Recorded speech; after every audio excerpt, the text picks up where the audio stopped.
Siya si Cassius Santibanez, 38 years old, single at walang balak na mag-asawa. Para sa kanya, pare-pareho lang ang mga babae, manloloko at mukhang pera. Ngunit sa utos ng kanyang papa, mapipilitan siyang magpakasal sa anak ng kumpadre nito na kararating lamang galing Amerika. Sa galit ni Cassius sa ama, nagpakalasing siya na naging dahilan upang siya'y maaksidente. Sa paggising ni Cassius, isang magandang nurse ang kanyang nasilayan.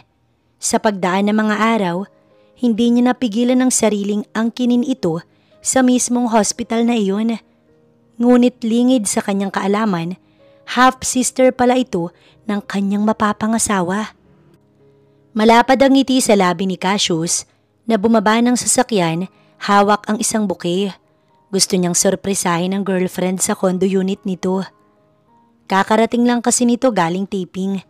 Isang sikat na artista ang girlfriend niyang si Cathy. Marami itong mga tagahangang bata, teenager at matatanda dahil sa galing nitong umarte sa bawat role na ginagampanan nito sa TV. Bukod doon, sobrang ganda ni Cathy. Kaya naman marami ang naiinggit kay Cassius dahil nabihag niya ang puso ng isang Cathy Lagman. Magdo-doorbell na sana si Cassius nang mapansin na nakaawang ang pintuan. Kaya naisipan niyang pumasok na lamang sa loob. Tutal at boyfriend naman siya ni Cathy. Inilapag niya sa center table ang dalang bouquet tsaka hinanap ng mga mata si Cathy nang bigla siyang makarinig ng mga ingay na nanggagaling sa kwarto. Dahan-dahan ang bawat hakbang na ginawa niya hanggang marating ang pintuan ng kwarto ni Cathy.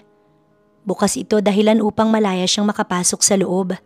Nang hina ang buong katawan ni Cassius nang makita ang girlfriend na nakahiga sa kama habang may lalaking nakapatong sa ibabaw nito. Parehong walang salpot ang mga ito. Halata sa mukha ni Cathy na nag-e-enjoy ito sa ginagawang pagpapaligaya ng lalaki dito. Naikuyom na lamang ni Cassius ang dalawang kamao. Galit niyang binalibag ang pintuan upang ipagbigay alam sa dalawa na naroon siya. "Mga walang ya, mga baboy!" Sigaw ni Cassius, dahilan upang tumigil ang dalawa sa ginagawang pagpapaligaya sa isa't isa. "Han?" Gulat na sabi ni Cathy nang makita si Cassius na nakatayo sa saradong pintuan. "Bakit, Cathy? Bakit? Ang akala ko mahal mo ko. Ang akala ko iba ka sa mga babae na hindi marunong makontento sa iisang lalaki. Pero hindi pala, dahil katulad ka din nila na mga manloloko." "I'm sorry, Han. Please listen to me. Magpapaliwanag ako." "Hindi ko kailangan ng paliwanag mo. Sapat na sa akin na malaman na katulad ka din nila." "Sayang, Cathy. Mahal na mahal pa naman kita. At balak na sana kitang yayain na magpakasal. Mabuti na lang habang maaga. Nalaman ko ang tunay mong kulay." "Mahal din kita, Cassius. Tao lang ako na natutukso din. Ikaw ang mahal ko. Please, give me another chance. Ayusin natin to, promise hindi na mauulit." Sa halip na pakinggan ng mga paliwanag ni Cathy, walang paalam na iniwan niya ito at nagtuloy-tuloy palabas ng condo unit. Pagdating ng parking lot, mabilis niyang binuksan ang pintuan ng sasakyan at kaagad na sumakay. Galit niyang pinaghahampas ang manibela ng sasakyan hanggang sa mapagod. Hindi niya matanggap na niloko ng babae na pinakamamahal niya. 3 taon niya itong ginalang at iningatan. Kahit gustong-gusto niya itong angkinin, pinigilan niya ang sarili dahil ginagalang at nirerespeto niya si Cathy. Nakontento na lamang si Cassius sa yakap at halik. Kahit may pangangailangan bilang lalaki, pinili niyang maging tapat sa girlfriend. Never siyang tumikim ng ibang babae dahil si Cathy lang ang gusto niya. Tapos ngayon malalaman niya na niloloko lang pala siya nito at nakikipagtalik ito sa leading man ito sa TV. Nang maramdaman ni Cassius na kalmado na siya, tsaka lamang siya nagdesisyon na umalis na sa lugar na iyon. Nagpunta siya sa bahay ni Henry. Kaibigan at kasosyo niya ito sa negosyo. Niyaya niya itong uminom. Gusto niyang makalimutan ang sakit na kanyang nararamdaman dulot ng panluloko sa kanya ni Cathy. "Really? My God, hindi ko in-expect na magagawa kang lokohin ni Cathy." "Oo, kahit ako man hindi rin makapaniwala sa nakita. Malinaw pa sa sikat ng araw ang kababuyan na pinaggagawa ni Cathy kasama ang leading man nito. Hindi na ako magugulat kung totoong kissing scene ang ginagawa nila sa harap ng kamera." So what's your plan? Kakalimutan ko na si Cathy. Kahit magmakaawa pa siya sa akin, hindi ko na siya babalikan pa. Ako si Cassius Santibanez. Tapos tira-tira lang ang magiging asawa ko. No way. Kahit anong pagmamakaawa ang gawin ni Cathy, naging sarado ang isipan ni Cassius. Upang tigilan siya nito, pinili niyang mga ibang bansa muna pansamantala hanggang sa magsawa ito sa pangungulit sa kanya. 1 taon din siyang nanirahan sa New York. Wala pa sana siyang balak bumalik ng Pilipinas kung hindi dahil sa kanyang papa. Magdidiwang kasi ito ng 60th birthday sa pangalawa. Siyempre hindi naman pwede na wala siya. Mahalagang araw na yun ng kanyang ama. Tsaka ang sabi naman ng kaibigan niyang si Henry, naka-move on na sa kanya si Cathy. Masaya na ito ngayon sa bago nitong boyfriend. Anak Cassius, malapit ka nang mag-40. Wala ka pa rin bang balak na mag-asawa? Masyado nyo naman akong pinapatanda ka agad, Papa. 38 pa lang ako. 2 taon pa bago mag-40. Pagtatama ni Cassius sa ama. Ganon din yon, iho. Isipin mo, hindi ka na bumabata. Habang lumilipas sa mga taon, patanda ka ng patanda. Kailangan mong humanap ng babae na magiging asawa mo at makakatulong sa pagpapatakbo ng mga negosyo natin. Darating tayo sa bagay na yan. Sa ngayon, hayaan niyo muna ako na mag-enjoy sa pagkabinata. Sinabi lang ni Cassius sa mga katagang yun upang hindi na siya kulitin ng kanyang ama. Pero ang totoo, wala siyang balak na mag-asawa. After nang ginawa sa kanya ni Cathy, pakiramdam ni Cassius na trauma na siya. Tingin niya sa mga babae manlulokot hindi marunong makontento sa iisang lalaki. Ayaw na niyang maloko ulit at maiputan sa ulo. Kaya naman nagdesisyon si Cassius na mas mainam na maging single na lang habang buhay. Kung tungkol naman sa anak ang pag-uusapan, maraming paraan, isa na doon ang pag-aampon, kaya hindi siya nababahala na tatanda siyang mag-isa. Nang sumapit ang araw ng birthday ng kanyang papa, marami itong mga bisita na inimbita. Ang iba ay mga business partners, ang iba naman mga kaibigan, kumpare at kanilang mga kamag-anak kaliwat kanan. Habang umiinom sila ni Henry, nilapitan bigla siya ng kanyang papa. May kasama ito na isang lalaki na hindi nalalayo sa edad ng kanyang papa. Pinakilala sa kanya ng papa niya si Mr. Joaquin Delgado, kaibigan nito at kumpare. Magalang na bumati siya sa matandang lalaki. Napakagwapo naman ang anak mo, kumpadre. Of course, kanino pa ba magmamana ang anak ko kundi sa akin? Natatawang sagot ng kanyang papa. Habang nakikinig lang si Cassius sa usapan ng mga ito, hindi nagtagal, may isang babae ang lumapit sa kanilang kinaroroonan. Humalik ito sa pisngi ni Mr. Delgado. Napag-alamanan ni Cassius na anak pala ito ni Mr. Delgado at kakarating lang galing ibang bansa. Maganda ang babae at matangkad. Nakilala niya ang babae na si Daniela, 29 at single. Ikaw, single ka pa ba? Yeah, I'm single. Tipid niyang tugon kay Daniela. Sa gwapo mong yan, bakit wala kang girlfriend? Umiling si Cassius. Napansin ni Cassius na walang balak si Daniela na lubayan siya. Simula pa kasi kanina, hindi na ito umalis sa kanyang tabi. Bagay na kinairita niya. Gumawa siya ng paraan upang ito ay matakasan. Nakahinga lamang siya ng maluwag nang makalayo sa babae. Pinili ni Cassius na gilid na lamang ng pool uminom hanggang sa malasing siya. Pasuray-suray pa siyang naglakad at pumasok sa isa sa mga kwarto ng hotel na yun.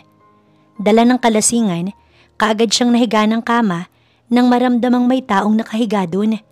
Tatayo na sana si Cassius nang maamoy ang mabangong amoy ng katabi niya sa kama. Kay sarap amuyin, waring may nag-uutos sa kanya na ito ay yakapin. Dahil sa espiritu ng alak, kaya hindi na nakapag-isip ng tama si Cassius. Sinunod niya ang gusto ng katawan niya. Niyakap niya ang katabi at nang hindi pa makontento, wala sa sariling hinalikan niya ito sa may punong tenga, pataas papunta sa mga labi. Sa bilis ng pangyayari, naramdaman na lamang ni Cassius na bumagsak ang katawan niya sa matigas na sahig. Namimilipit na tumayo si Cassius. Naaaninag niya ang taong nakaupo sa gilid ng kama. Dahil madilim, kaya hindi niya makilala kung sino. Bakit mo ko tinulak? Ang sakit tuloy ng puwitan ko. Galit niyang sabi ngunit hindi ito sumagot. Nakita niyang tumayo ang babae at naglakad palabas ng kwarto. Naiwan si Cassius sa loob na naiinis sa taong tumulak sa kanya. Pakiramdam niya na wala bigla ang kanyang kalasingan, napalitan ng sakit at kasalanan niyo ng taong tumulak sa kanya. Kinaumagahan, napansin ni Henry na hirap siyang maglakad. Siyempre ang tsismoso niyang kaibigan kaagad na nagtanong sa kanya. "What happened, tol?" "Nothing." Sa lubong ang kilay na sagot niya. "Anong nothing ka dyan? Tignan mo nga ang sarili mo. Hirap kang maglakad. Ano bang masakit sa'yo?" "Yung puwitan ko. Nahulog kasi ako kagabi sa kama." Natotoo naman pero hindi niya sinabi na may tumulak sa kanya. Baka pagtawanan pa siya ni Henry. "Next time mag-iingat ka. Tsaka wag masyadong malikot kapag natutulog ka." Paalala sa kanya ni Henry. Nang sumapit ang breakfast, habang kumakain silang mag-ama, napansin ni Cassius na panay ang tingin sa kanya ng kanyang papa. "Why? May gusto ba kayong sabihin sa akin?" "Naisip ko lang na hindi ka na bumabata. Kaya napagkasunduan namin ng kumpadre ko na ipakasal kayong dalawa ni Daniela." Nang sinabi ni Joaquin ang balak namin sa anak niya, pumayag naman ito. "What? No, papa. Ayoko mag-asawa." Pagtutol ni Cassius sa gusto ng kanyang papa. Ayaw niyang mag-asawa. Wala siyang tiwala sa mga babae. "Bakit ayaw mo? Kilala mo ang pamilyang pinagmula ni Daniela. Matagal na kaming magkakilala at magkaibigan ni Joaquin." "Hindi ito para sa akin. Para sa iyo ito, Cassius. Gusto kitang makita na magkaroon ng pamilya bago ako mawala dito sa mundo. Mabait na bata si Daniela, kaya alam kong balang araw matututunan mo din siyang mahalin. Please, Cassius, pagbigyan mo naman ako." Sunod-sunod na pagbuntong hininga ang ginawa ni Cassius. "Pag-iisipan ko, papa." Samantala habang naka-duty sa hospital, lutang ang isipan ni Daphne dahil sa nangyari sa nagdaang gabi. Kamuntik na siyang mapagsamantalahan ng lalaking pumasok sa room na kanyang pinasukan. Hindi kasi siya sanay uminom ng alak, pero itong half-sister niyang si Daniela, pinilit siyang uminom. 3 shot lang naman yun, pero hilong-hilo siya. Kaya naman pagkagaling ng CR, hindi na siya bumalik sa party. Nakita niyang bukas ang isang kwarto, kaya naisipan niyang magpahinga na muna. Tutal wala namang makakapansin sa kanya dahil busy ang mga staff ng hotel. Kaibigan ng papa niya ang may party. Hindi siya sanay sa ganoon, napilit lang siya ni Daniela. Ang balak niya, magpapahinga lang sa kwartong iyon. Ngunit dahil sa kalasingan, nakatulog pala siya. Nagising siya bigla nang may yumakap sa kanya at hindi pa nakontento, hinalikan pa siya sa mga labi.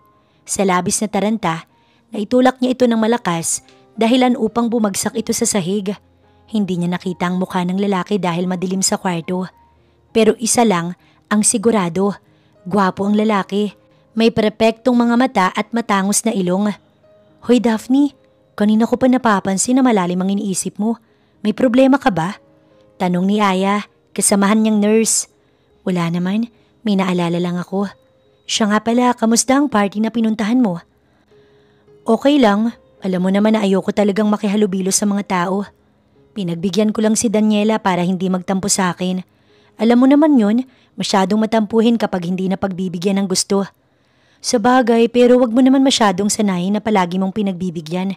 Ikaw din, baka mamihasa yung half-sister mo." 2 lang silang magkapatid ni Daniela. Yun nga lang magkaiba ang kanilang ina. Sa pag-aakala ng papa niya na hindi nito mabubuntis ang mama ni Daniela, kaya napagkasunduan ng mga ito na kumuha ng babae na siyang magbubuntis ng kanilang anak.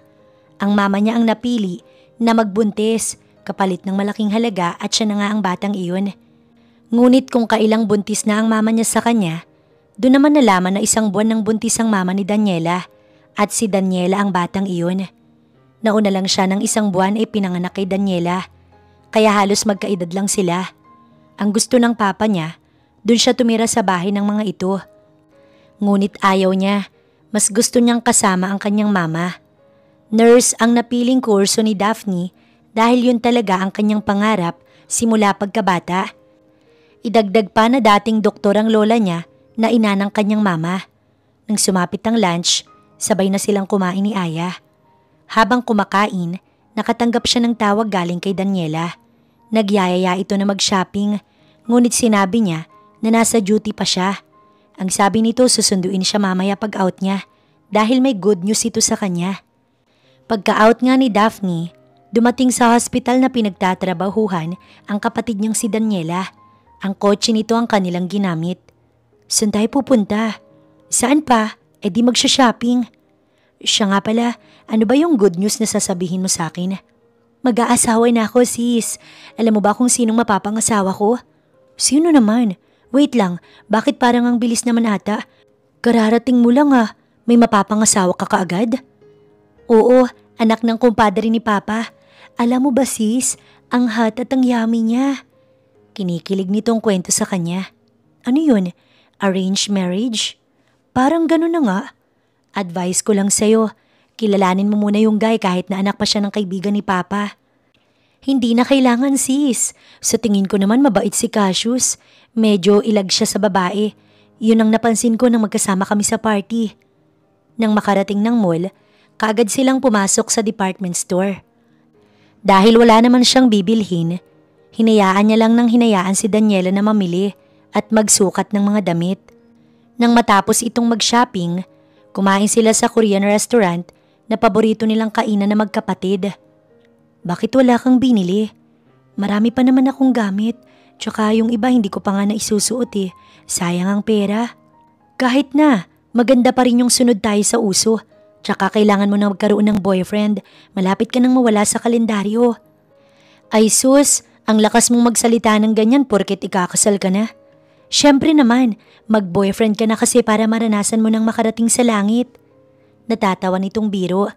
Hindi naman lingid sa kanyang kaalaman na marami nang naging boyfriend ang kapatid na si Daniela. Dito sa Pilipinas maging sa ibang bansa. Bukod doon, inamin din ito sa kanya na hindi na ito virgin. Ibinigay ni Daniela ang sarili sa first boyfriend nito noong college. Mabuti na lamang at hindi ito nabuntis. Siya kasi never pang nagkaka-boyfriend. Pihikan siya sa lalaki. Hindi naman siya naghahanap siya ng perfect. Pero sa panahon ngayon, imposibleng may perfect pa na lalaki. Sadyang wala pa siyang nagugustuhan o napupusuan sa mga nanliligaw sa kanya. Nang matapos kumain, inihatid siya ni Daniela sa kanilang bahay. Niyaya niyang pumasok sa loob ang kapatid pero tumanggi ito. May lakad pa daw mamaya kasama ang kanilang papa. Samantala, nagtaka si Cassius nang mapansin na maraming platong nakalagay sa lamesa. Dalawa lang naman silang kakain ng kanyang papa. May naasahan ka ba na bisita, Papa? Oo, dito magdi-dinner si Joaquin at Daniela para pag-usapan ng tungkol sa kasal ninyo. Kasal? Wait, hindi pa ako pumapayag tungkol sa bagay na yan. I know, iho, but please pagbigyan mo naman ako. Gusto ko nang magkaroon ng apo. Habang hindi pa ako masyadong matanda. Please, Cassius, pumayag ka ng pakasalan si Daniela alang-alang sa akin. Labag man sa kalooban ni Cassius, napilitan siyang pumayag na magpakasal kay Daniela. Nang gabing yun, kaagad na pinag-usapan ang tungkol sa kanilang kasal. Bakit ka pumayag sa gusto ng papa mo na pakasalan ako? Seryosong tanong ni Cassius kay Daniela habang nakaupo sila sa teres.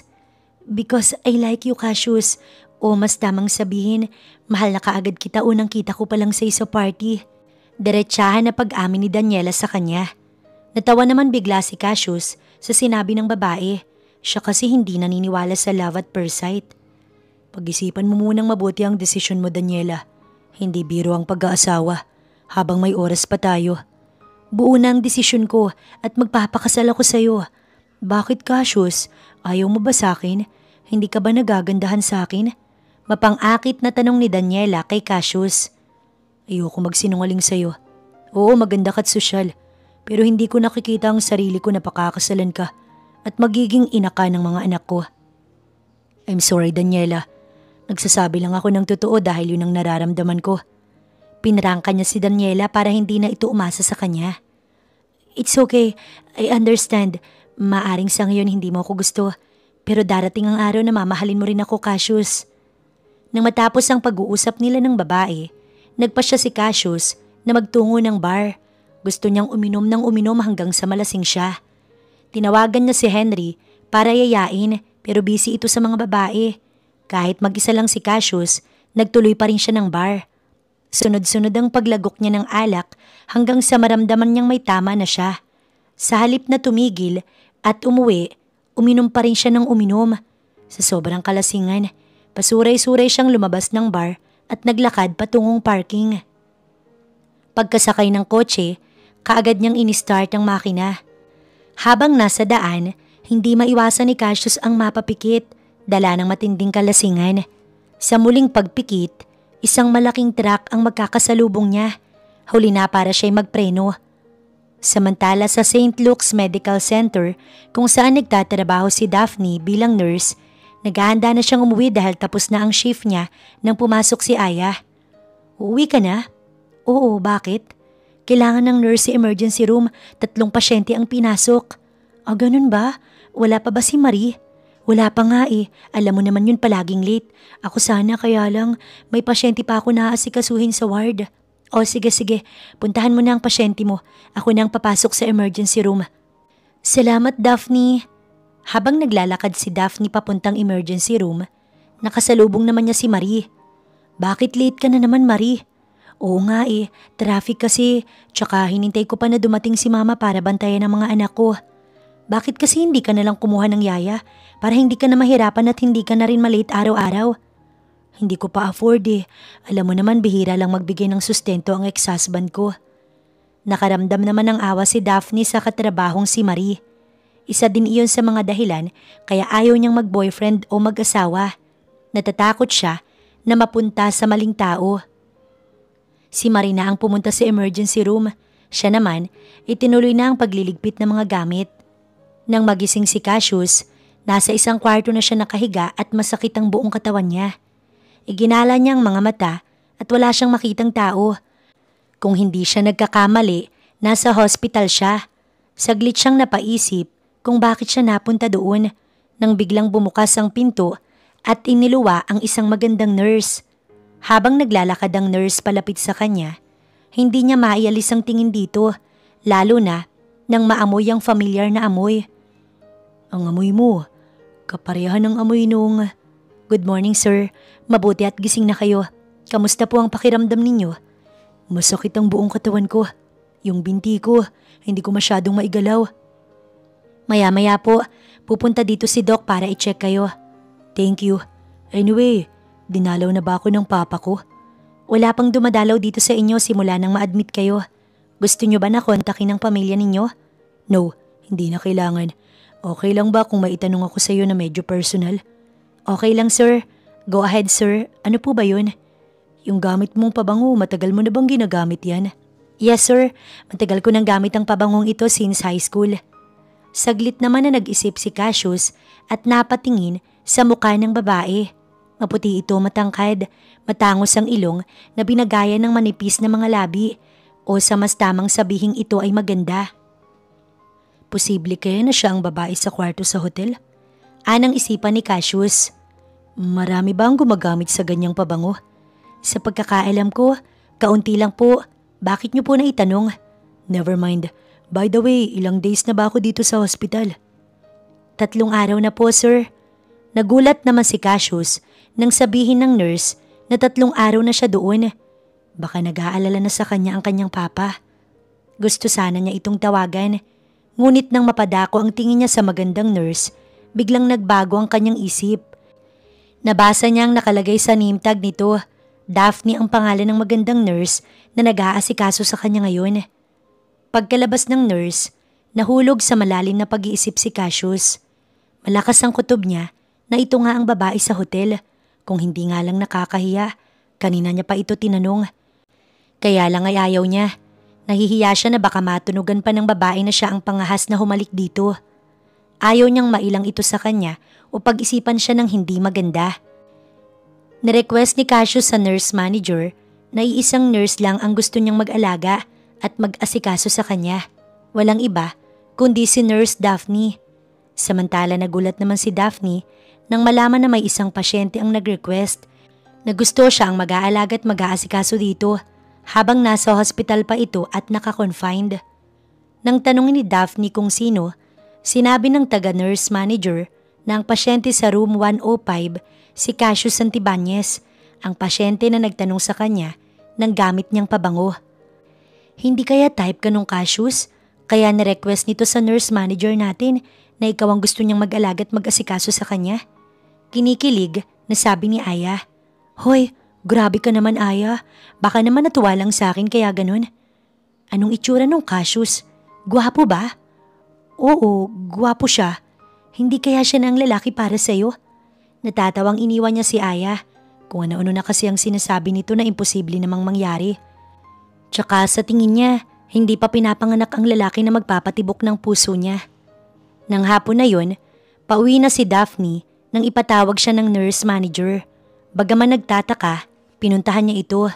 Hindi naman makapaniwala si Daphne nang sabihin ng nurse manager na gusto ni Cassius Santibanez na samahan niya ito mamayang gabi sa room nito.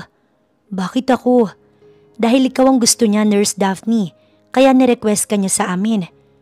Katulad ng pag-request niya na ikaw lang ang gusto niyang nurse na mag-aalaga at mag-aasikaso sa kanya. Ang arty naman ng lalaking yun. Bulong ni Daphne sa sarili. May sinasabi ka ba, Nurse Daphne? Wala po. Ang sabi ko po, sige, mag-overtime ako para samahan si Mr. Santibanez sa room niya. Good. Siya nga pala, Nurse Daphne. Sa tingin ko, malakas ang tama sa iyo ng pasyente na yon, kaya ikaw ang palaging nire-request sa amin. Hindi naman po siguro, baka gusto lang niya ang pag-aalaga ko kaya ganoon. Pabalik na ng nurse station si Daphne nang makasalubong si Aya. Anong sinabi sa'yo? Bakit ka pinatawag? Yung pasyente na si Cassius Santibanez, gusto ba naman na samahan ko siya mamayang gabi sa room niya? Alam mo Aya, naiinis na talaga ako sa lalaki na yon. Kung hindi lang siya pasyente dito, nakatikim na siya sa akin ng maanghang na salita. Sinasabi ko na nga ba't type ka nun kaya kung ano-ano na lang ang nire-request. Pues, hindi ko siya type no. Samantala sa bahay ng mga Santibanez, nag-aalala na ang papa ni Cassius. Ilang araw na kasi itong hindi umuwi sa bahay. Kasalanan ko ito, Henry. Kung hindi ko sana pinilit si Cassius na pakasalan si Daniela, hindi sana ito mangyayari. Relax tito, huwag niyong sisihin ang sarili niyo. Baka naman kaya hindi umuwi si Cassius dahil gusto niyang mapag-isa at mag-isip. Sana nga Henry, sa oras na umuwi si Cassius, hindi ko na siya pipilitin na pakasalan si Daniela. Tama ba ang narinig ko tito? Ilang araw nang hindi umuwi si Cassius?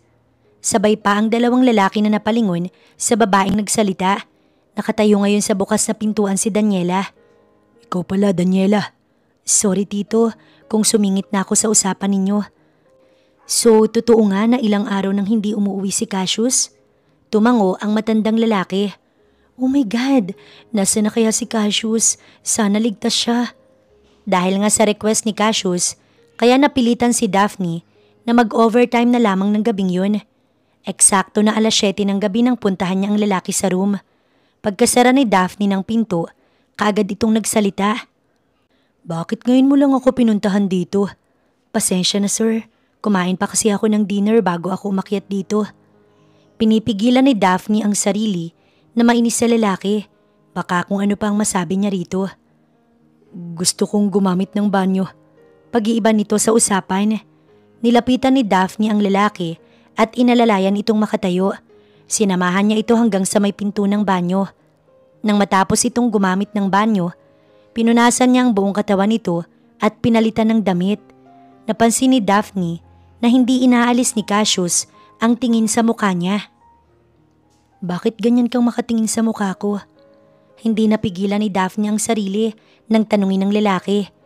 Kung yelo lang siya baka kanina pa siya natunaw sa sobrang lagkit ng titig nito sa kanya. Walang natanggap na sagot si Daphne. Galing sa lalaki. Bagkus, dahan-dahan nitong inilalapit ang mukha sa kanya. Anong ginagawa mo? Natatarantang tanong ni Daphne. Ngunit hindi pa rin siya nito sinasagot. Tatalikod na sana si Daphne nang basta na lamang siya nitong hinalikan dahilan upang mapahiga siya sa ibabaw ni Cassius. Amoy na amoy niya ang mabangong hininga nito na tumatama sa mukha niya. Ngayon lamang niya napagmasdan kung gaano ito kagwapo sa malapitan. Hindi pa rin ito inaalis ang tingin sa kanya. Naiilang naman si Daphne sa kanilang pwesto. Tatayo na ako, mahina niyang sabi. Magagalit ka ba sa akin kung hahalikan kita? Paos na sabi ng lalaki. Ako? Gusto mong halikan? Bakit? Dahil may gusto kong patunayan sa sarili ko. Promise, 1 kiss lang please. Parang bata nitong pakiusap. I'm sorry, pero hindi kita mapagbibigyan. Nurse ang trabaho ko sa hospital na to. Hindi isang babae na mababa ang lipad. Akmang aalis na sana si Daphne sa pagkakadapa sa ibabaw ni Cassius nang muli siya nitong pinigilan. Magsasalita sana si Daphne nang walang ano-ano na sinakop nito ang kanyang mga labi. Pinilit niyang iwasan ang halik ni Cassius, ngunit nagpumilit pa rin ito na halikan siya. Hindi alam ni Daphne kung anong nangyari sa kanya. Namalayan na lamang niya ang sarili na tinutugon ng mga halik nito sa kanya. Habang tumatagal ang kanilang paghahalikan, palalim ito ng palalim. Unti-unti na ring nabubuhay ang init sa katawan niya na si Cassius ang may gawa. Sinasabi ng utak niya na mali ang nangyayari sa kanila ngayon. Ngunit iba naman ang isinisigaw ng katawan niya. Pakiramdam ni Daphne, may magic ang halik ni Cassius na hindi niya kayang tanggihan. Ilang sandali pa, nagkapalit na silang dalawa ng pwesto. Ito na ngayon ang nasa ibabaw niya. No, hindi to pwede. Ano bang nangyayari sa'yo, Daphne? Itulak mo siya. Anang isipan niya. Ngunit sa huli, katawan pa rin niya ang nasunod. Hindi nagtagal, naramdaman ni Daphne ang pag-alis ng kanyang mga sagabal sa katawan. Dahilan upang mapagmasdan siya ni Cassius. Wala nang ang nagawa ang dalaga, kundi ang isuko ang sarili kay Cassius Santibanez. Ni sa panaginip, hindi niya naisip na ibibigay ang sarili sa pasyente na inaalagaan. Hinintay lang ni Daphne na makatulog si Cassius, tsaka siya lumabas ng room nito. Nagmamadali siyang lumabas ng hospital at nagdesisyon na umuwi ng kanilang bahay. Pagkapasok sa kanyang kwarto, dumiretso siya kaagad ng banyo at itinapat ang sarili sa shower. Ang tanga-tanga mo, Daphne. Bakit ka nagpaubaya sa lalaking yun? Kastigo ng dalaga sa sarili. Hindi niya matanggap na sa isang iglap, wala nang pagkababae na ilang taon niyang iningatan. Pakiramdam niya ngayon ang dumi-dumi niyang babae, na wala siyang pinagkaiba sa mga babae na nagtatrabaho sa bar. Halos 2 oras niyang itinapat ang sarili sa shower. Gusto niyang mawala ang mga bakas ng halik ni Cassius sa katawan niya. Nang matapos maligo, humarap siya sa malaking salamin na nandoon. Nakita niya ang mga marka ng halik ni Cassius sa bandang leeg niya. Kinaumagahan, nang magising si Cassius, wala na sa kanyang tabi si Daphne. Hindi niya namalayan ang pag-alis nito. Hinintay ni Cassius na dumating si Daphne, ngunit walang Daphne na dumating hanggang sa sumapit ang tanghalian. Ibang nurse din ang nag-asikaso sa kanya. Kahit nahihiya, lakas loob siyang nagtanong kung nasaan si Daphne. Nurse, si Nurse Daphne, bakit wala siya? Hindi ba niya duty ngayong araw? Absent ngayon si Nurse Daphne, masama daw ang pakiramdam. Ganun ba? Pwede ko bang makuha ang contact number niya? Sorry sir, pero hindi po kami nagbibigay ng contact number o kahit anong impormasyon sa mga empleyado dito sa hospital. Nakakaunawa naman na tumango si Cassius. Naalala niya biglang na magitan sa kanilang dalawa ni Daphne nang nagdaang gabi. Ang balak ni Cassius, isang halik lang yun upang mapatunayan na ito nga ang babae sa hotel. Ngunit hindi niya kayang pigilan ng sarili. Naangkin niya ito, kahit alam niyang mali lalo na't sa loob sila ng hospital. Sa huli, ang katawan pa rin niyang nasunod. Nakaramdam ng kasiyahan sa kanyang puso si Cassius nang malaman na berhen pa ang babae. Siya ang unang lalaki sa buhay nito at sa tingin niya, siya din ang unang nakahalik sa babae dahil hindi ito ganoon ka-expert pagdating sa pakikipaghalikan.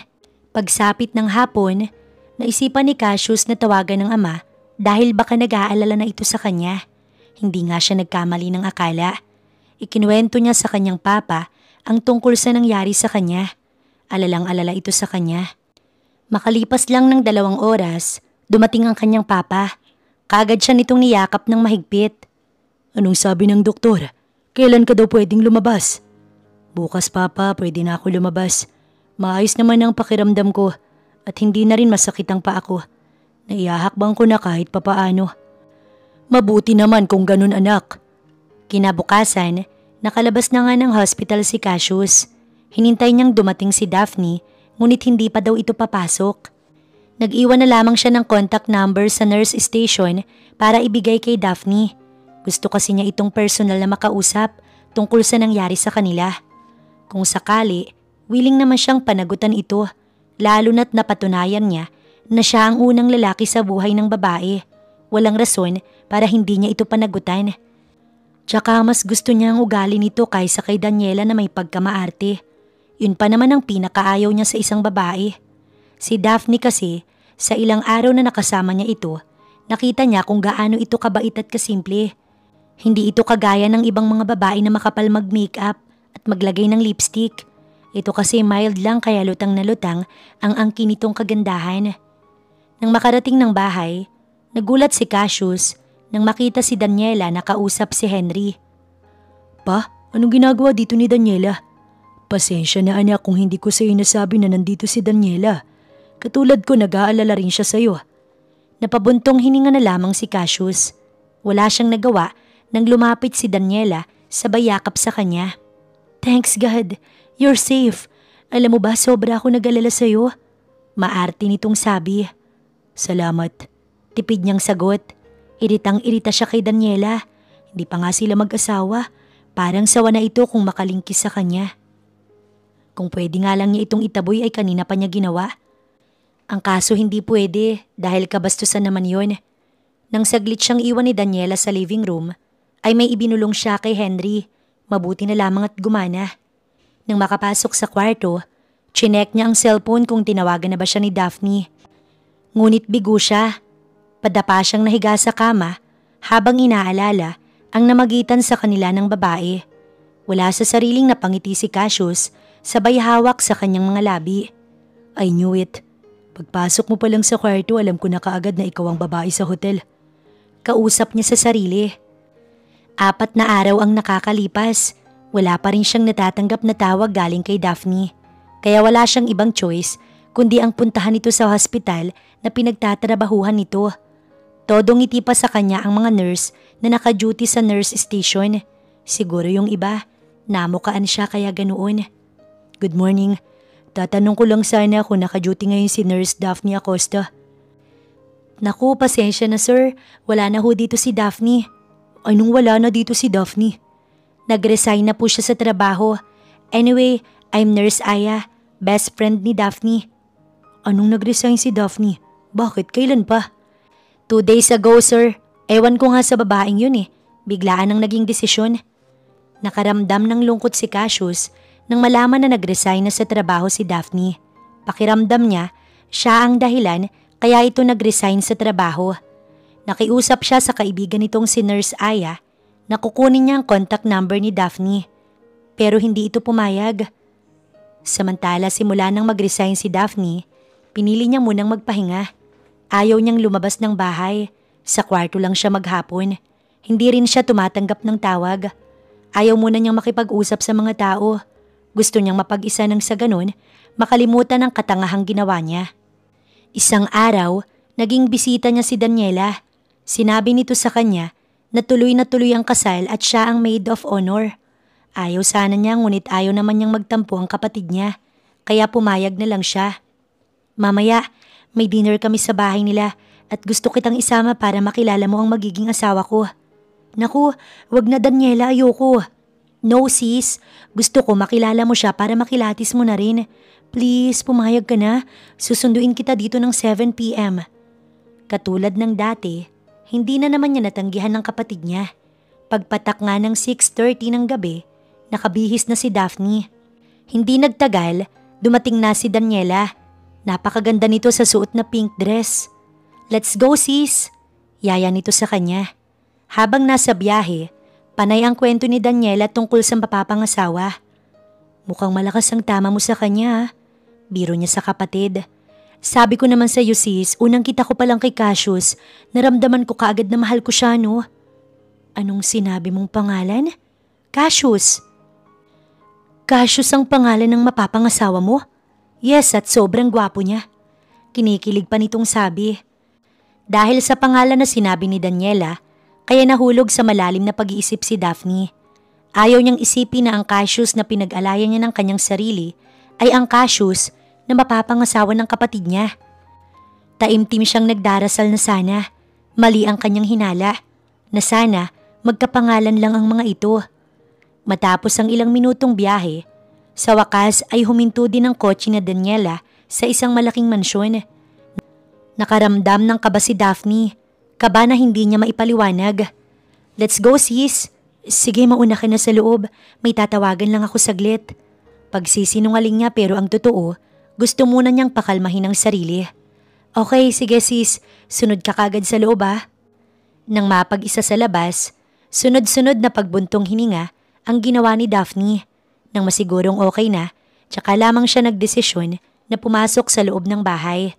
Samantala sa loob ng bahay, kaagad na pumulupot si Daniela kay Cassius na ikinairita naman ito. "Iha Daniela, akala ko ba kasama mo ang kapatid mo?" "Yes tito, kasama ko siya. Nasa labas pa, may tinatawagan lang." "Ah, ganun ba?" Napatingin naman si Cassius sa saradong bintana. Nakita niya ang isang babaeng nakatalikod. Hindi nagtagal, nakarinig sila ng mga yabag ng paa na papalapit sa kanilang kinaroroonan. Dahan-dahan na napalingon si Cassius. Ganun na lamang ang pagkagulat niya nang makilala ito kung sino. "Daphne?" Mahinang sabi niya sa pangalan ng babae. "Oh, nandito na pala ang kapatid ko." Narinig niyang sabi ni Daniela. Tumayo ito at sinalubong si Daphne. "Everyone, meet my half-sister, Daphne Acosta." Masayang pagpapakilala ni Daniela sa kapatid nito. Hindi naman makapaniwala si Cassius na magkapatid pala ang dalawang babae. "Hello Iha, nice meeting you." Nakangiting sabi ng papa niya, sabay lahad ng palad sa babae. "Hello po sir, nice meeting you too po." Nang magawi sa kanya ang tingin ni Daphne, baka sa mukha nito ang labis na pagkagulat. Ilang minuto rin silang nagtitigan, pero ito ang hindi nakatiis at nagbawi kaagad ng tingin. Habang kumakain, panay ang kwentuhan ni Daniela at ng kanyang papa. Samantalang sila ni Daphne, tahimik lamang na nakikiramdam. Panaka-naka niya itong sinusulyapan. Nang magtama ang kanilang mga mata, nagkatitigan sila ng saglit. Nang matapos kumain, nagpaalam sa kanila si Daphne na makikigamit ng banyo. Sinamahan ito ng kanilang katulong. Pasimpleng tumayo si Cassius at sinundan si Daphne. Hinintay niya ito na lumabas ng banyo. Nagulat pa ang babae paglabas nang siya ay makita. Akmang iiwasan sana siya nito, ngunit mabilis niya itong hinila, papasok ng banyo at isinarado ang pintuan. "Ano ba? Bitiwan mo nga ako." "No, kailangan nating mag-usap Daphne tungkol sa nangyari sa atin." "Kung ano man ang nangyari sa atin sa hospital, kalimutan mo na dahil ako kinalimutan ko na yun." "Paano kung ayokong kalimutan?" "Pwes hindi ko na yun problema, kaya pwede ba bitiwan mo ko?" "I miss you Daphne. Gusto ko ulit maramdaman ang mga labi mo." Pabulong niyang sabi dito. "Baliw ka ba ha? Malapit na kayong ikasal ng kapatid ko tapos ngayon gusto mo na lumandi sa akin? Huling beses ko na itong sasabihin Mr. Cassius Santibanez. Kalimutan mo na ang nangyari sa atin dahil wala lang yun." Ubod ng lakas siyang itinulak ni Daphne, ngunit maagap niyang nahawakan ang isa nitong kamay. Kaagad niya itong siniil ng halik sa mga labi, mga halik na puno ng pananabik. Nung una, ayaw nitong tugunin ang mga halik na pinagkakaloob niya. Ngunit ilang sandali pa, naramdaman ni Cassius ang pagtugon nito na kinatuwa niya. Isinandal niya si Daphne sa saradong pinto habang patuloy ang kanilang paghahalikan.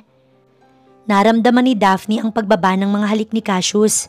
Doon na siya nagising sa katotohanan. Mabilis niyang iniharang ang dalawang kamay sa kanyang harap. "Lumabas ka na Cassius, please." Mahina niyang sabi sa lalaki. "Bakit Daphne? Hindi mo ba nagustuhan ang mga halik ko?" "Mali ito.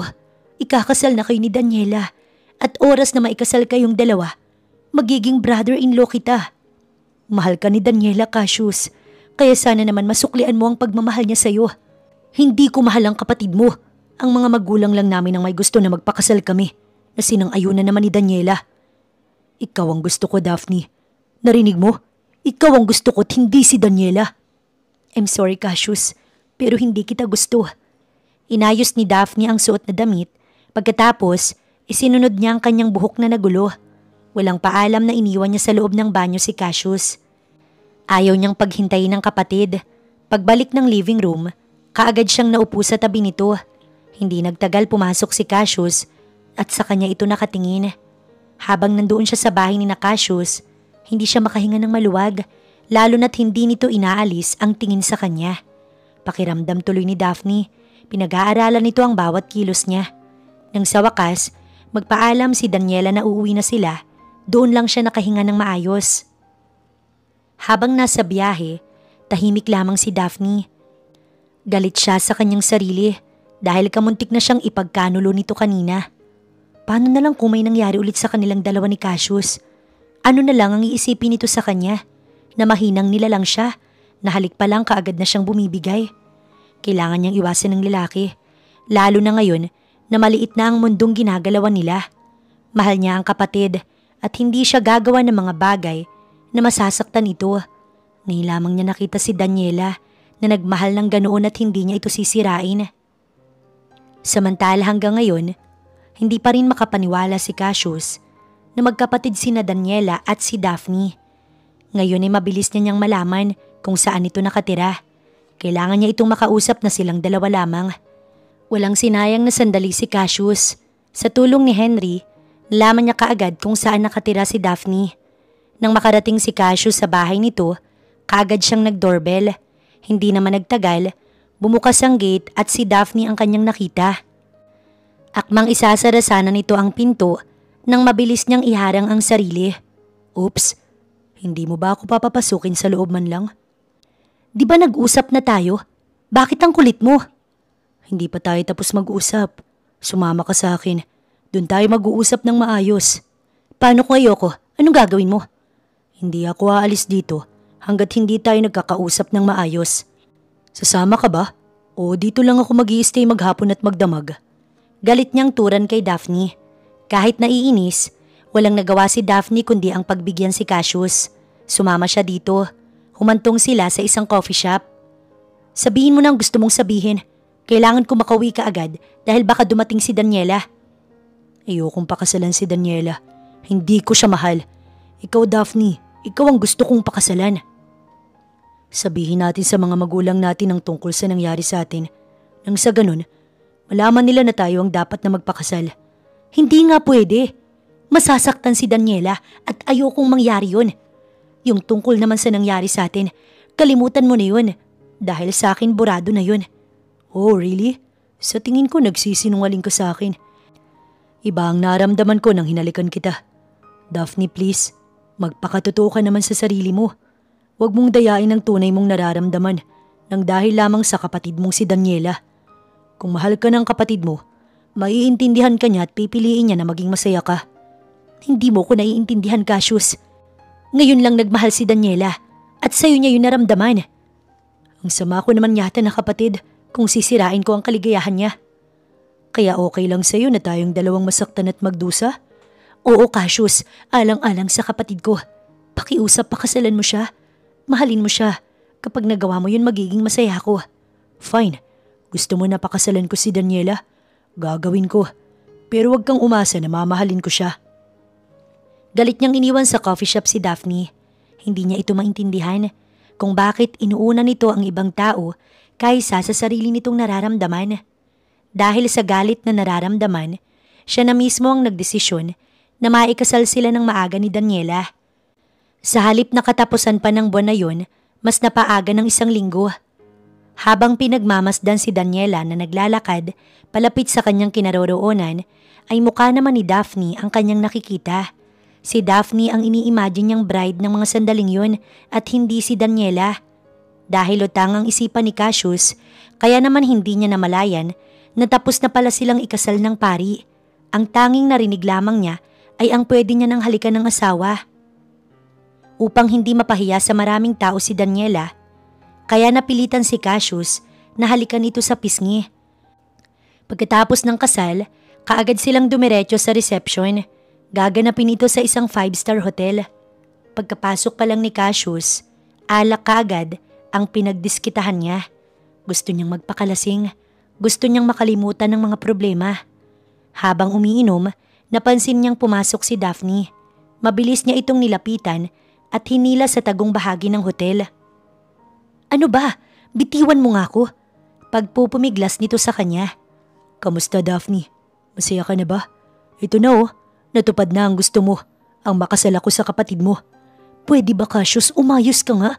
Huwag mong ipahalata kay Daniela at Papa na napipilitan ka lang. Sa susunod, huwag kang basta-basta nangihila. Baka may makakita pa sa atin kung ano pang isipin ng hindi maganda. Relax, walang makakakita sa atin dito kahit halikan pa kita. Lasing ka na, Cassius. Hindi mo na alam ang sinasabi mo. Ang mabuti pa siguro, bumalik ka na sa asawa mo. Ganyan ka naman palagi, Daphne. Tinataboy mo ko. Ano bang ayaw mo sa akin? Sabihin mo naman para malaman ko. Simple lang, hindi kita gusto, hindi kita mahal. Nagsalubong bigla ang mga kilay ni Cassius sa sinabi ni Daphne. Sa galit, kinabig niya ito at walang paalam na sinakop ang mga labi. Kahit anong pagtutulang gawin ni Daphne, ay nagmistula siyang bingi. Mapusok at mapagparusa ang bawat halik na ginagawad niya dito. Nang hindi ito tumugon sa mga halik niya, kinagat niya ang ibaba nitong labi. Natuwa si Cassius nang tumigil ito sa pagpupumiglas sa kanya. Ilang sandali pa, naramdaman niya ang pagtugon nito sa mga halik niya. I miss you, Daphne. Bulong niya dito. Pareho pa silang hinihingal nang maghiwalay ang kanilang mga labi. Ngayon mo sabihin na wala kang nararamdaman sa akin. Cassius, come with me. Gusto kitang makasama, Daphne. Gusto kong maramdaman ang init ng mga halik mo. No, Cassius. Malito, kasal ka na kay Daniela. Please, Daphne. Kahit ngayon lang. Pagkatapos nito, hindi na kita lalapitan o kakausapin. Pagmamakaawa ni Cassius. Kahit mali at kasalanan sa Diyos, natagpuan ni Daphne ang sarili na sakay ng kotse ni Cassius. Nag-check-in sila sa ibang hotel. Pagkasara pa lang ng pinto, kaagad na siya nitong siniil ng halik sa mga labi na kaagad naman niyang tinugon. Alam niyang mali, pero sa huling pagkakataon, gusto niyang makasama si Cassius. Tutal nangako naman ito sa kanya na pagkatapos ng araw na yun, hindi na siya nito guguluhin. Wala silang ibang ginawa sa kwarto na yun, kundi ang pagbigyan ng nais ng kanilang mga katawan. Hindi na alam ni Daphne kung ilang beses siyang inangkin ni Cassius. Basta isa lang ang alam niya. Masaya silang dalawa ng mga sandaling yun. Maghapon at magdamag silang magkasama. Ni isang minuto, walang pinalampas si Cassius na hindi siya nito inaangkin. Patuloy naman siyang nagpaubaya sa lalaki hanggang sa maubos ang kanilang mga lakas at makatulog na masaya at may ngiti sa mga labi. Kinabukasan, sinadya ni Daphne na gumising ng maaga. Kaagad siyang bumangon at hinagilap ang mga damit. Sa huling pagkakataon, pinagmasdan niya ang gwapong mukha ni Cassius. Paalam, Cassius. Babaunin ko na masayang alaala ang mga sandaling magkasama tayo. I love you. Mahal kita pero hanggang dito na lang tayo. Malungkot na nilisan ni Daphne ang hotel na iyon. Bago sumakay ng taxi, pinasadahan muna niya ng tingin ang kabuuan ng hotel. Nang magising si Cassius, wala na sa kanyang tabi si Daphne. Wala din ito sa banyo. Malungkot siyang naupo sa kama at pinagmasdan ang una nitong ginamit. Paalam, Daphne. Salamat sa masayang sandali na pinagsamahan natin. Pagka-uwi ng bahay, galit na mukha ni Daniela ang sumalubong sa kanya. San ka galing? Bakit nawala ka bigla sa reception? At hindi lang yun, magdamag kitang tinatawagan pero hindi mo naman sinasagot ang mga tawag ko. Tell me, Cassius, may babae ka ba? Halos umaalingaw-ngaw sa buong bahay ang lakas ng boses ni Daniela. Tumahimik ka nga, ang aga-aga. Kung hindi ka sa akin nahihiya, mahiya ka naman sa papa ko. Padabog niyang tinalikuran si Daniela at nagtuloy-tuloy sa kanyang kwarto. Nagpasya si Cassius na maligo muna bago pumunta ng opisina. May imimit siya ngayon na bagong client. Pagkalabas ng banyo, nagulat pa siya nang makita si Daniela na nakahiga sa kama. Wala itong saplot. Mabilis siyang tumalikod. Bakit ayaw mo kong tignan, Cassius? Baka nakakalimutan mo. Honeymoon natin kagabi pero wala ka. Mag-asawa na tayo ngayon at pareho tayong may obligasyon sa isa't isa bilang mag-asawa. Pagod ako, Daniela. At isa pa, kailangan ako sa office. Uunahin mo pa ba ang trabaho mo kaysa sa akin? Sa akin na asawa mo? I'm sorry, pero kailangan ko talagang umalis. Nagmamadali nang nagbihis si Cassius. Nang matapos, kaagad na siyang bumaba. Kahit anong pagtawag ang gawin ni Daniela, hindi niya ito pinapakinggan. Pagdating sa opisina, Naupo kaagad siya sa swivel chair habang malalim ang iniisip. Alam naman niyang may obligasyon siya kay Daniela bilang asawa nito, pero hindi talaga niya kayang angkinin ng babae. Iisang mukha lang ang nakikita niya. Yun ay walang iba kundi ang mukha ni Daphne. Nang mga sumunod na araw, pinilit ni Cassius ang sarili na pakisamahan ng maayos si Daniela kahit na ayaw niya. Ayaw niyang maging unfair sa babae, lalo na't nakikita naman niya na ginagawa nito ang lahat para mahalin niya. Sinabi niya sa kanyang sarili na susubukan niyang mahalin si Daniela, hindi dahil sinabi ni Daphne, kundi iyon ang tama. Isang umaga, nagising si Daphne na naduduwal, patakbo siyang pumasok ng banyo. Nang matapos sumuka, napatingin siya bigla sa mga napkin na naroon pa rin at walang bawas. Saglit siyang natahimik, waring nag-iisip, maya-maya napaupo siya sa cubicle. Upang makasigurado na tama ang hinala, kaagad siyang nagpunta ng hospital para magpa-check up. Hindi na nagulat si Daphne nang sabihin ng doktor na siya ay buntis dahil expected niya na iyon bago pa pumunta ng hospital. Hindi napigilan ni Daphne ang sarili na maiyak. Masaya siya dahil magiging mami na siya, pero malungkot dahil walang kikilalaning ama ang anak niya. Simula nang malaman niyang buntis siya, todo ingat na siya sa bawat kilos. Gusto niyang healthy ang kanyang baby paglabas. Daphne anak, may gusto sana ako itanong sa iyo at sana sagutin mo ko ng totoo. Oo naman po, ano bang itatanong mo sa akin mama? Buntis ka ba? Nagulat naman si Daphne sa tanong ng kanyang mama. Marahil napapansin nito na lumalaki ang tiyan niya. Po, bakit niyo naman po na itanong? Anak, papunta ka pa lang ay pabalik na ako. Alam ko na buntis ka. Sino naman ang ama ng pinagbubuntis mo? Ayaw na niyang maglihim pa sa kanyang mama. Lakas loob niyang sinabi na si Cassius ang ama ng anak niya. Ikinuwento ni Daphne ang lahat sa kanyang mama. Wala siyang itinago dito. Wala ka bang balak sabihin kay Cassius ang tungkol sa pagbubuntis mo? Wala po mama. Ayoko na masira ang kanilang pagsasama nang dahil lamang sa akin. Lalo na ngayon na nagiging okay na sila. Pareho ko silang mahal at gusto ko maging masaya sila. Pero anak, may karapatan si Cassius na malaman ng tungkol sa pagbubuntis mo. Kung mahal ka talaga ng kapatid mo, maiintindihan ka niya. Buo na po ang desisyon ko mama. Itatago ko kay Cassius ang tungkol sa anak namin. Palalakihin ko siyang mag-isa. Ibibigay ko ang lahat ng mga pangangailangan niya. Ikaw ang bahala anak kung sa tingin mo yan ang tama. Nandito lang ako sa likuran mo para suportahan ka. Salamat mama. Salamat po sa pag-unawa. Ang hindi alam ni Daphne, narinig lahat ni Daniela ang kanilang pag-uusap ng kanyang mama. Pagsapit ng hapon, nakatanggap ng tawag si Daphne galing sa kapatid. Gusto nito na magkita sila sa park. Kaagad naman siyang pumunta sa park. Pagdating niya doon, nandoon na si Daniela. Nagtaka pa si Daphne nang mapansin na titig si Daniela sa kanyang tiyan. Bakit ganyan kang makatingin sa tiyan ko? Ang akala mo ba, maitatago mo sa akin ang tungkol sa sikreto mo? Anong sinasabi mong sikreto? Hindi kita maintindihan. Ang mahinhin na nurse na si Nurse Daphne ay nagkaroon ng sikreto.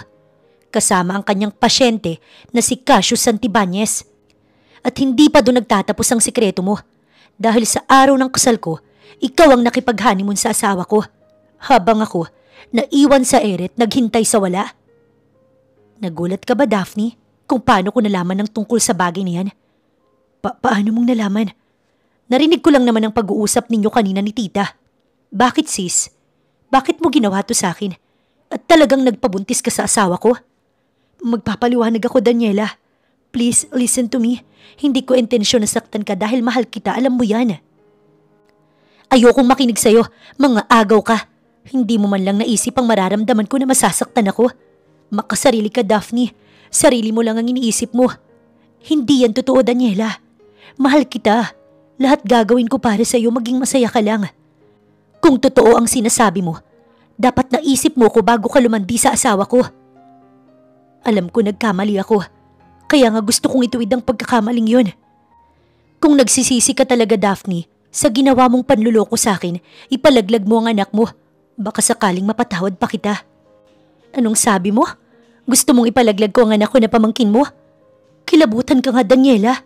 Pamangkin mo ang batang to. Huwag mo siyang idadamay sa galit mo sa akin. Anong gusto mong gawin ko?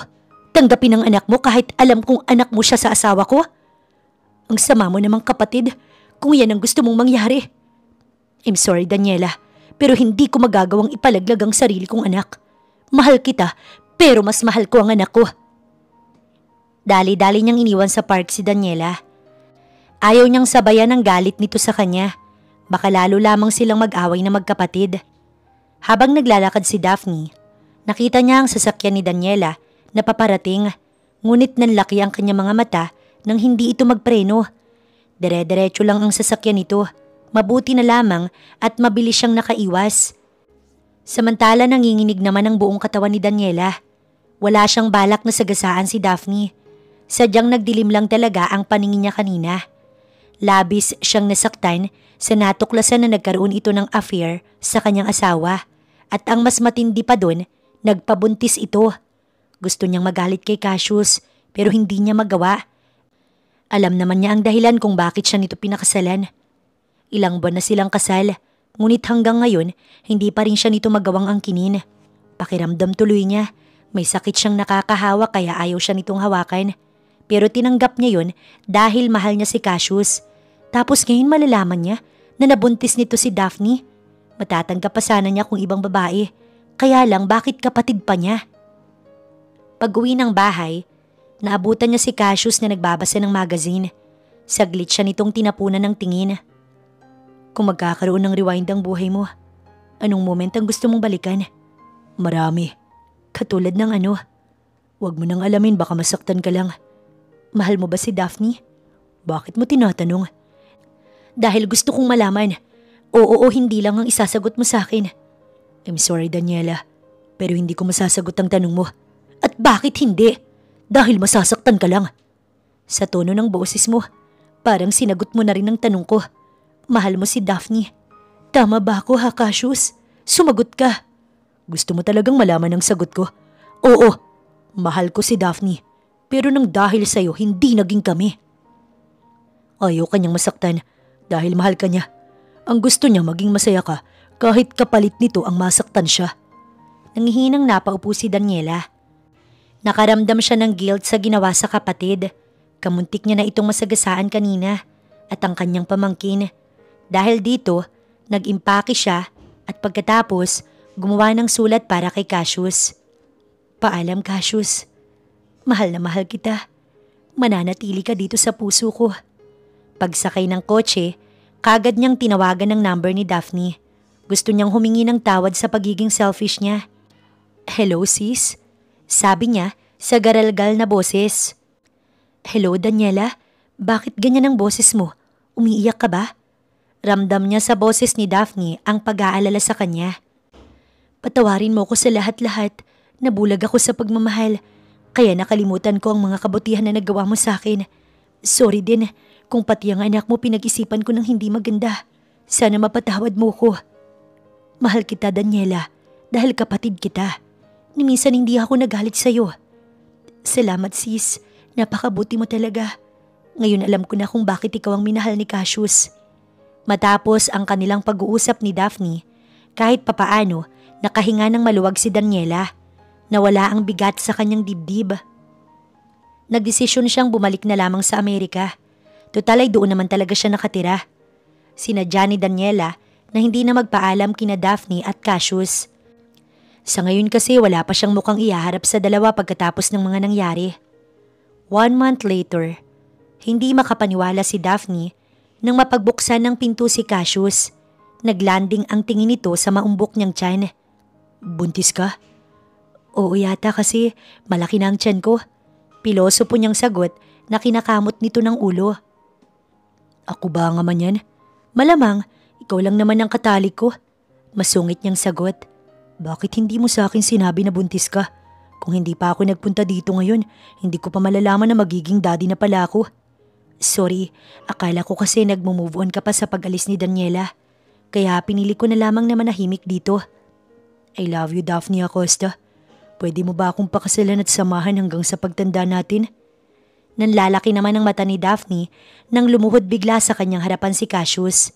Hawak nito ang isang diamond ring. Hindi niya napigilan ang sarili na mapaiyak sa sobrang tuwa. Yes, I will marry you. Umiiyak niyang sabi. Kaagad na isinuot sa kanya ni Cassius ang singsing. Pagkatapos, ginawaran siya nito ng halik sa mga labi. Halik na punong-puno ng pagmamahal at pananabik. Hindi na siya nahiyang tugunin ito. Wala silang pakailam sa paligid. Basta gagawin nila ang isinisigaw ng kanilang mga damdamin. Hinintay muna nilang mapawalang bisa ang kasal ni Cassius at Daniela. Makalipas ang 5 buwan, sa wakas ay ganap ng malaya si Cassius. Wala silang inaksayang sandali. Kaagad nilang inasikaso ang kanilang kasal. Bago ang araw ng panganganak ni Daphne, kaagad na naidaos ang kanilang kasal. Parehong may malapad ng ngiti sa mga labi na nagpalitan sila ng I do. Ngunit kung kailang hahalikan na siya sa mga labi ng asawa, tsaka naman sumakit ang tiyan niya. What happened, love? Nag-aalalang tanong sa kanya ni Cassius. Manganganak na yata ako. What? Wait, dadalhin kita sa hospital. Natatarantang binuhat siya ng asawa at isinakay sa kotse. Nagmamadali ang bawat kilos nito. Bilisan mo, Cassius. Lalabas na si baby. Pigilan mo muna, please. Anong pigilan? Nilalabas na nga. Bilisan mo. Nararamdaman ko na talaga siya. Mabilis na nga to, love. Baka naman maaksidente tayo. Hindi ko na talaga kaya, Cassius. Lalabas na. Itabi mo ang sasakyan. Bakit? Basta, itabi mo. Natataranta naman siyang sinunod ng asawa. Nang maiparada ang sasakyan, inutusan niya itong buksan ng pintuan. Inayos niya ang pagkakasandal, tsaka ibinuka ang mga hita na pinagtaka naman ni Cassius. What are you doing? Hindi na tayo aabot sa hospital. Lalabas na talaga si baby. So anong gagawin natin ngayon? Tulungan mo ko. Ako nang magpapaanak sa sarili ko. What? Sigurado ka? Baka anong mangyari sa'yo? Sa inyo ng baby natin. Nakalimutan mo na ba, Cassius? Nurse ako. Si Daphne na nga ang nagpaanak sa kanyang sarili. Hindi niya naisip na darating ang araw na siya pala mismo ang magpapaanak sa sarili. 1, 2, 3. Push!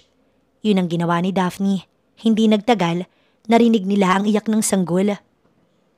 Naluluha sa kaligayahan na hinawakan niya ang anak. Kamukha ito ni Cassius. Ang cute ng baby natin at kamukha ko. Oo nga, kamukha mo siya. 1 year later. Muling bumalik sa trabaho si Daphne na hindi naman tinutulan ng asawa. Hinati-hati niya ang oras sa asawa, sa anak at sa trabaho. Sa awa ng Diyos, maayos niya itong nagampanan. Wala pang 2 taon ang kanilang panganay nang muli siyang mabuntis. Siyempre, tuwang-tuwa silang mag-asawa dahil may kapatid na si Princess. Isang gabi habang naka-duty si Daphne, nakarinig siya ng mga ingay na nagmumula sa ward. Maingat ang ginawa niyang kilos dahil ayaw niyang makalikha ng ingay. Nang tumapat sa pintuan kung saan nanggagaling ang ingay, maingat niya itong binuksan. Ganoon na lamang ang panlalaki ng mga mata nang makita ang 2 taong naghahalikan. Parehong walang mga saplot. Naiiling na lamang siya na natatawa. Nag-flashback bigla sa kanyang isipan kung saan sila nagsimula ni Cassius. Ang dating pasyente niya noon. Asawa niya na ngayon. Sadyang mapagbiro nga talaga ang tadhana.